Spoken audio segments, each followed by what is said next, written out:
Pull up a chair, make yourself comfy, and let's talk guitars.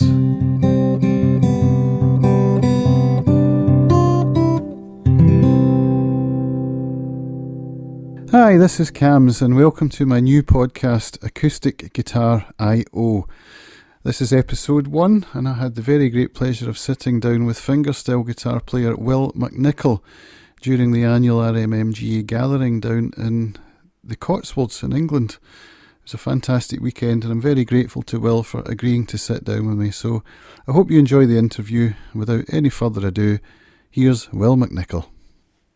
Hello, Will. Hello, Cams. Thanks very much for having me along. It's my very great pleasure. Now, I first saw you not that long ago. This was beat on the North American Guitar video podcast. Oh, yes.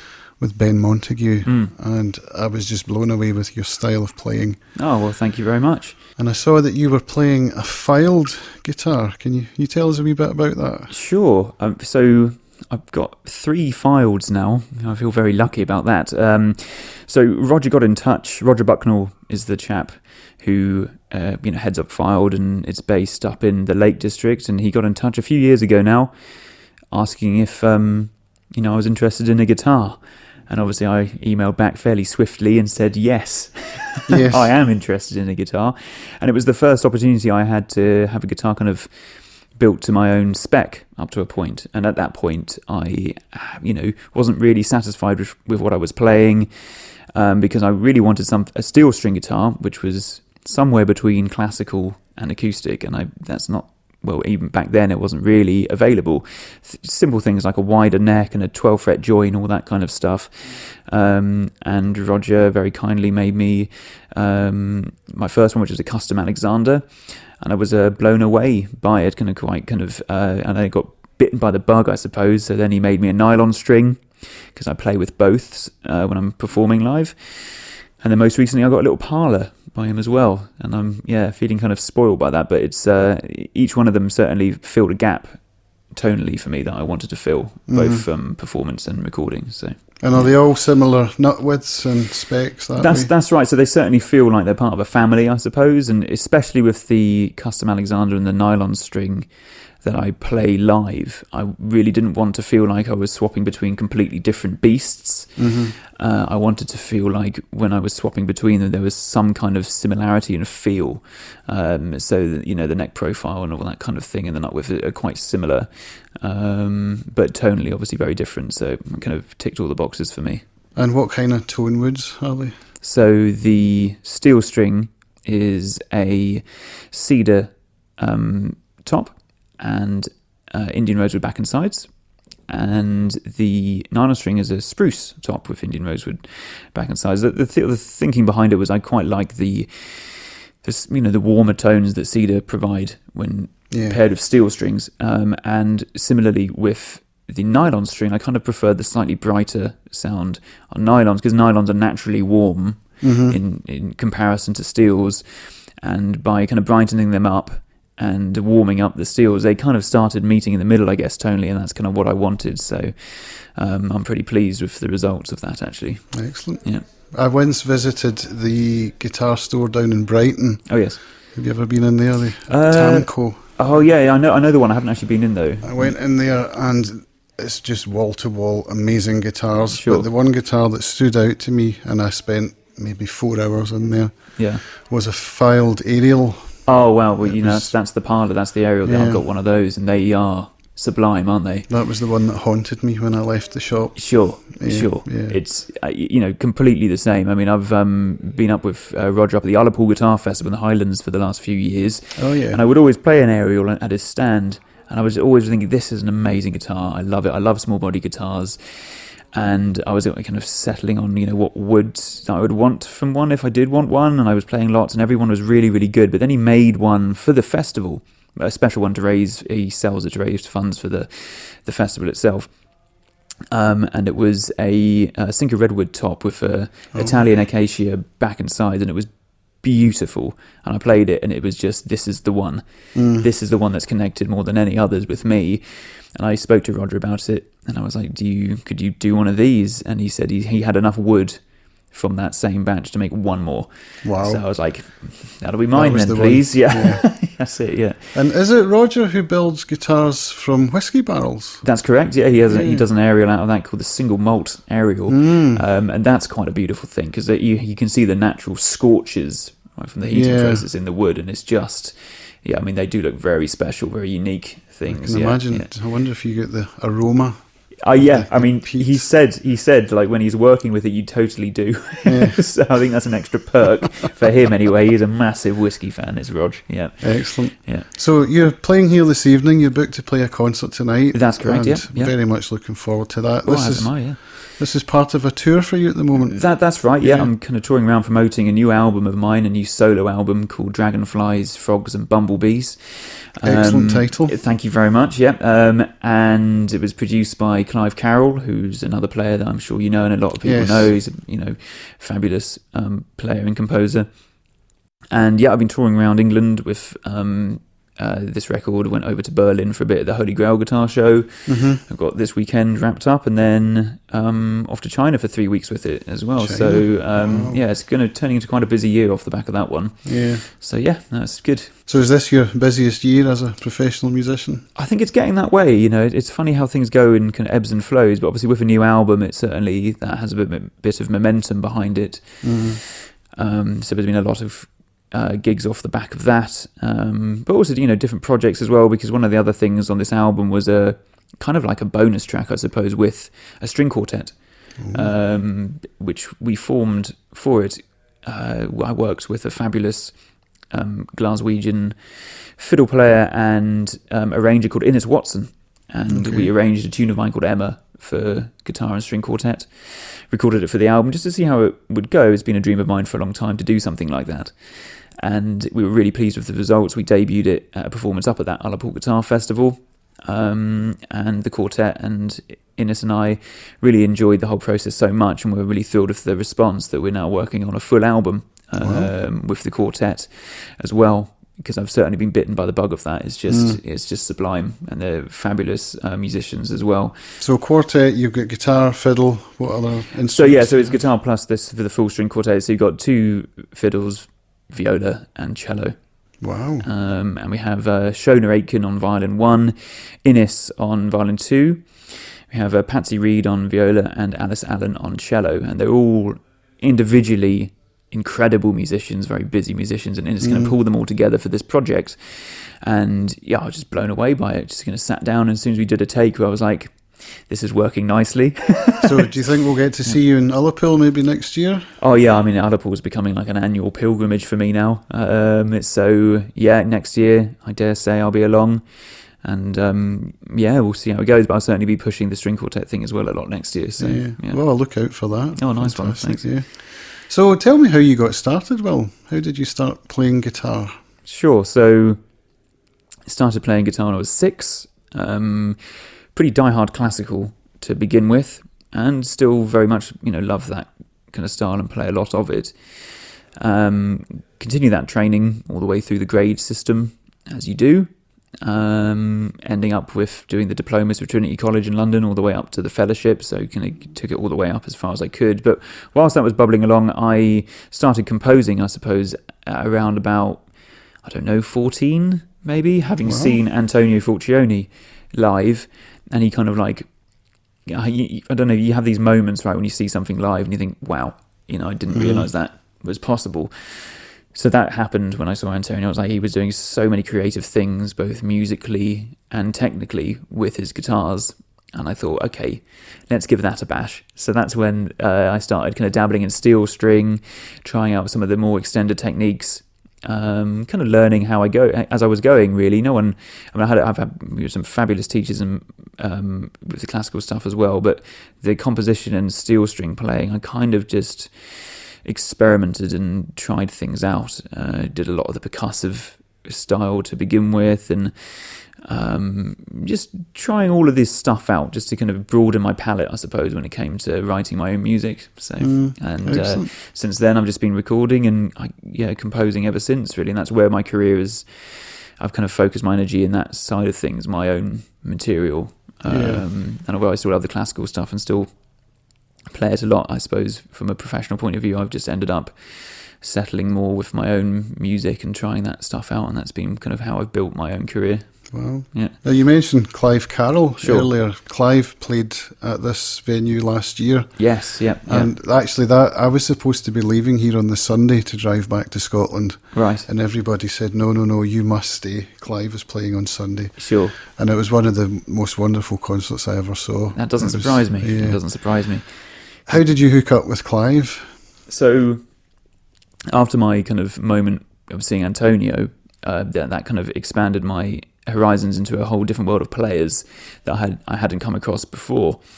And Clive was one of those. So I just basically started searching out steel string players to see what was going on. Because back then, now it's a totally different scene. I mean, it's exploded over the last kind of 10, 15 years. But, Acoustic uprising. Yeah, sure. Exactly that. Yeah. But back then, it wasn't so easy to discover this stuff.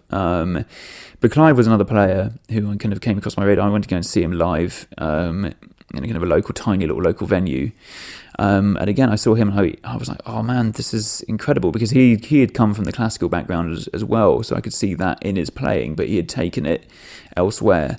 And I was like, well, that is exactly the kind of thing that I'm looking to do, like take the classical training but then see where it can take me on the steel string as well. So he was a big inspiration, and having listened to him and seeing him play over and over again, he's one of those players who's still capable of surprising me every time I see him, and I think that's pretty special.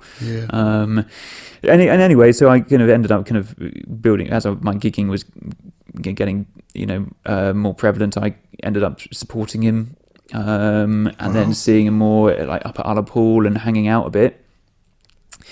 And it's a very small world, right? It's a kind of little kind of like community of players, and you just end up ending up the same places as one another more frequently. And I suggested a venue for him to come down to, and it's kind of built over the years.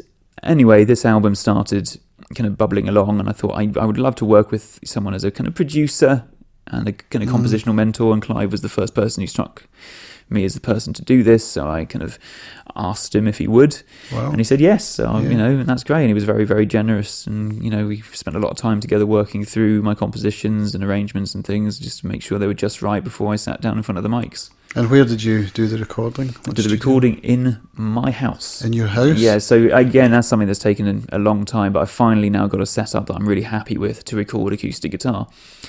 And that freed up time. I think that's the most important thing. Like, being able to money.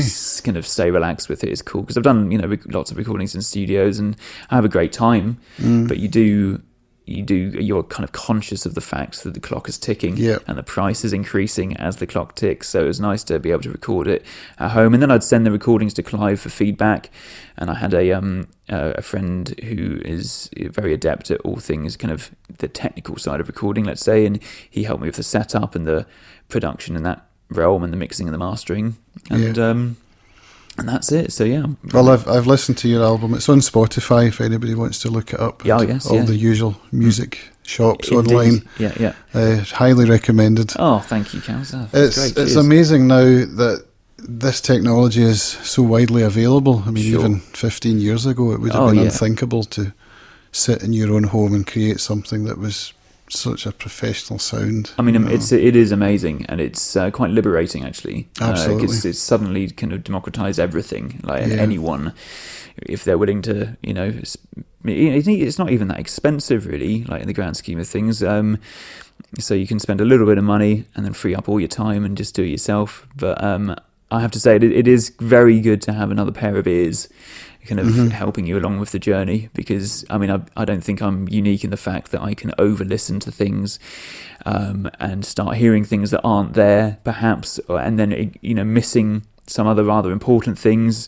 So it's always good to have another pair of ears to kind of go, actually, have you thought about this, or have you tried that? And it's always good to kind of keep your horizons broad, I think, because I've found myself sometimes being kind of descending into this kind of very narrow little spiral sometimes, where you just think, oh no, what about this, what about that? And actually these are details that don't necessarily matter. So yes, having another pair of ears is quite helpful, I think. I understand. And digital revolution, it gives us so much, but it also has a flip side in terms of remuneration from musicians. Sure. How do you feel about the streaming culture nowadays? Well, it's funny, isn't it? Because I know that some people are really seem like they're quite against it because of the fact that you get something, whatever, 0.00 whatever pence per stream on Spotify or whatever.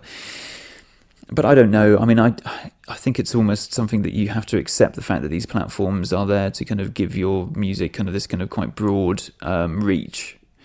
And I personally am happy with that to happen. You know, I could have chosen not to do it or whatever, but the fact of the matter is people listen to music on Spotify. It's how they, you know, but also I think those platforms also contribute to a bit of cross-pollination a little bit, where you know suggested artists or playlists, you can kind of discover new music easily.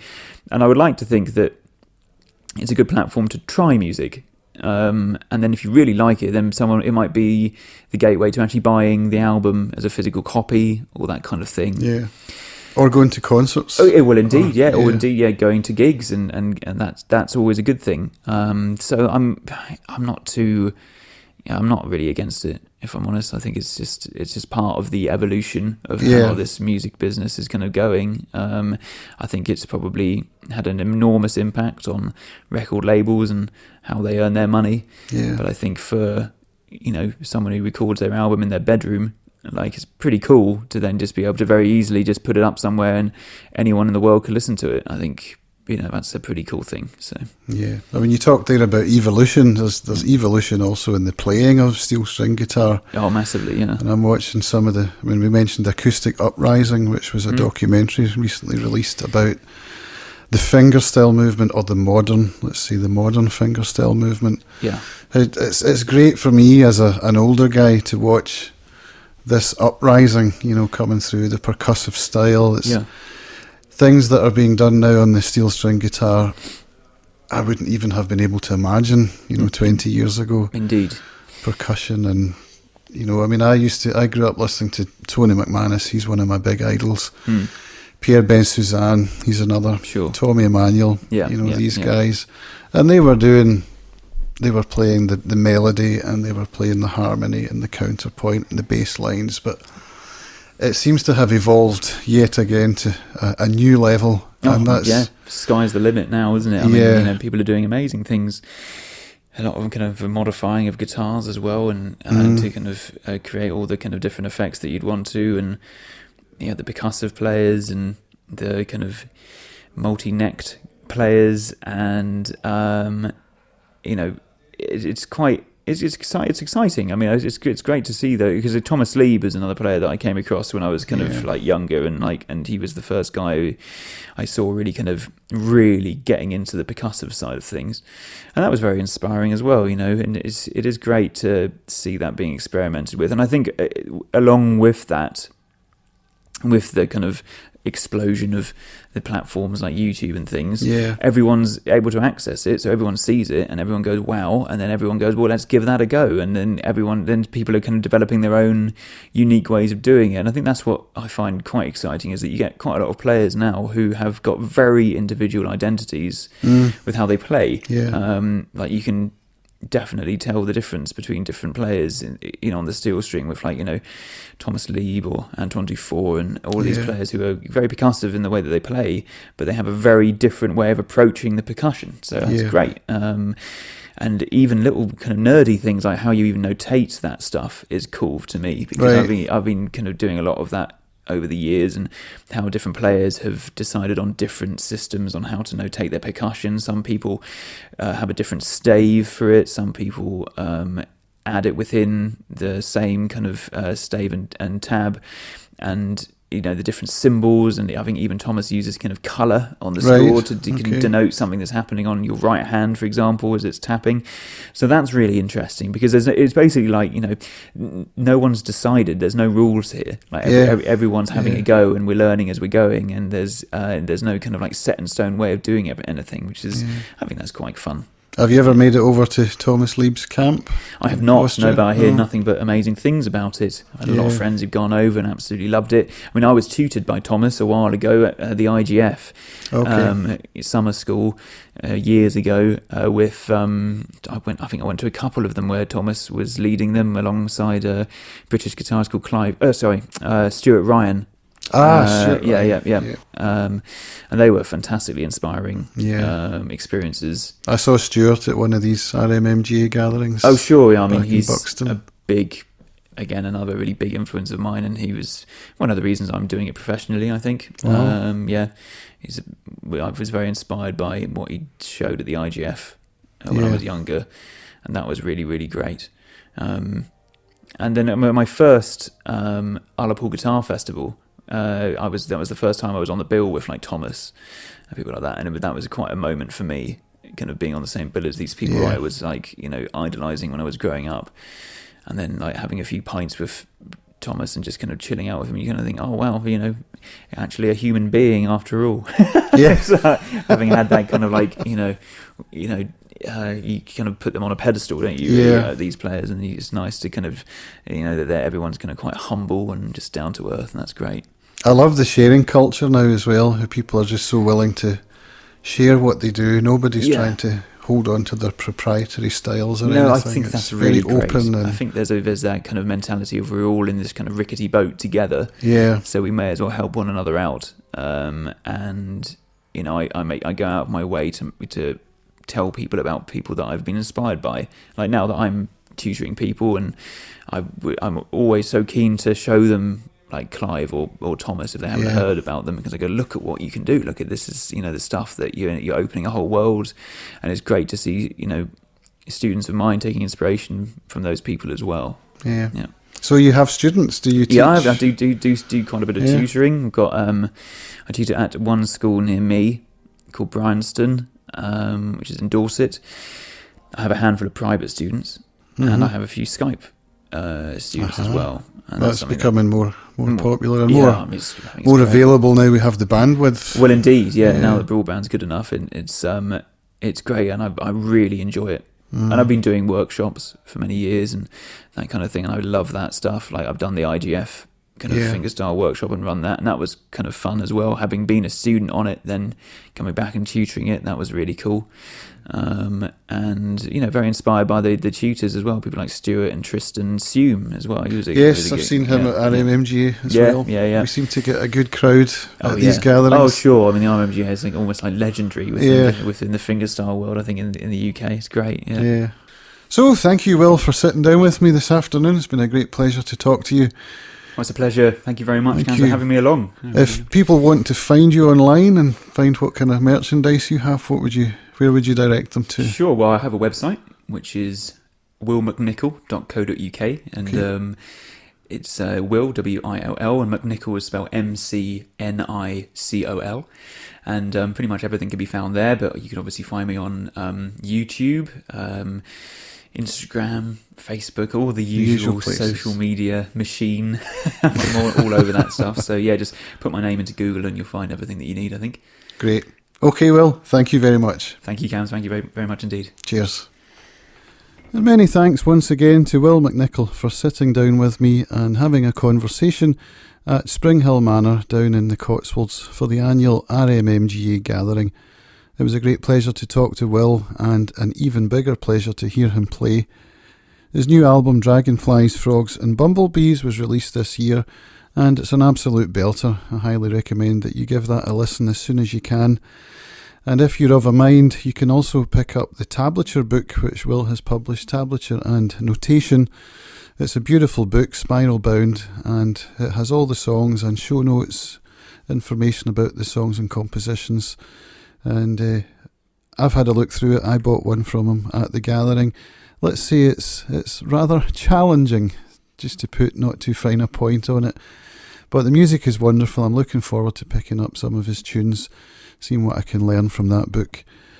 Will be performing and giving a workshop at this year's Ullapool Guitar Festival, which is running this year from the 5th of October through to the 7th. That's Ullapool up in the northwest of Scotland. Also there will be Clive Carroll and Tristan Sume, who Will mentioned during the interview. You can find more information about that if you visit ullapoolguitarfestival.com. So thank you all for listening to this, the first episode of Acoustic Guitar I.O. I'm Cams, your host. If you have any feedback for the show, I would love to hear from you. You can reach me on CAMS, that's CAMS, at acousticguitar.io. I will also be publishing on the Steem blockchain. You can find me there at steemit.com, steemit.com/@acousticguitar. I plan to be publishing more on the Steem blockchain, and if you are of a mind, you can come along and sign up, and we can strike up a relationship over there on the Steem blockchain. Thank you all for listening. I've been Cams, and I will speak to you on the next one. Bye for now.